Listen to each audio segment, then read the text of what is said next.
Now let me touch on just for a little bit the money personality types, because in the whole money management process, you're going to run up against your emotional habits. You've witnessed maybe your parents managing their money a certain way, or maybe people around you managing it a certain way, or the pressure of people wanting you to go to the concert on Friday night and buy a nice bottle of wine, and you want to stay connected to these people, and you end up spending all the money you make during the week on these entertainment activities or on buying fun things, which is totally understandable, but isn't going to lead you to financial freedom. And my job is to guide you toward the habits will cause you to become financially free. So there's 4 primary money personality types, and this is really what you witnessed growing up from your parents, or again, the people that were your guardians. Number 1 is you may be a spender. And a spender can be recognized as somebody who usually has a car and a house and clothes above their means. They're often on credit card debt, and they're hoping that things are going to get better in the future. They like to spend money on lots of people around them. And they also will use retail therapy as a way of dealing with stress.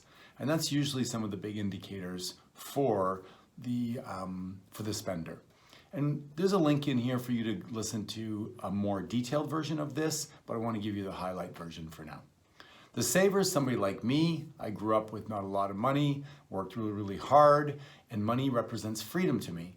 So if I don't have any money, I feel locked in. I feel like I have to work. I hate that feeling. So I get really good at saving money.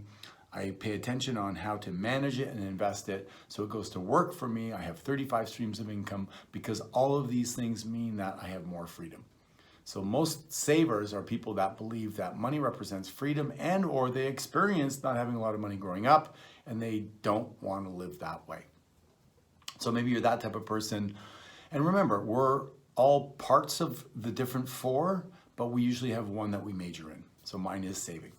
The next one is the avoider, and the avoider is somebody that maybe they weren't good at math, or maybe they think they're not good at math, or maybe they just don't like accounting, or maybe they just rather not know, but they don't open their bills, they don't really know, they don't look at their receipts when they get one at the restaurant, they just pay. And one day, often they wake up and their credit card doesn't work anymore, or the electricity gets shut off, or the government's calling to say they haven't paid their taxes and they get in trouble. Avoiders need to take their head out of the sand, pay attention, and be responsible to manage their money properly. And the last one is a money monk, and that's my mom. My mom is spiritual, and she's green, of the earth, recycling and socialistic, and capitalism is a dirty word for her. I'm an entrepreneur, and she often talks about, well, are you helping everybody, and that sort of thing. So if you're a money monk, simply it comes down to this: you either have a spiritual God, or you serve society. But if you're making money, right, then you're a bad person. That's what a money monk is, essentially. And it's also, for me, by the way, just my own personal view, is often a cop-out for people that don't want to work hard. But at the end of the day, money is energy, and money is freedom, and money is the ability to empower people and to contribute, etc. And it represents the value you bring to the world. So why not create a ton of money by bringing value to the world and then being able to dole it out and help a lot of other people? So there you have your 4 money personality types, high level. Try to figure out which one you major in, and then what are the emotional constraints around that are holding you back from being a really good steward of your money.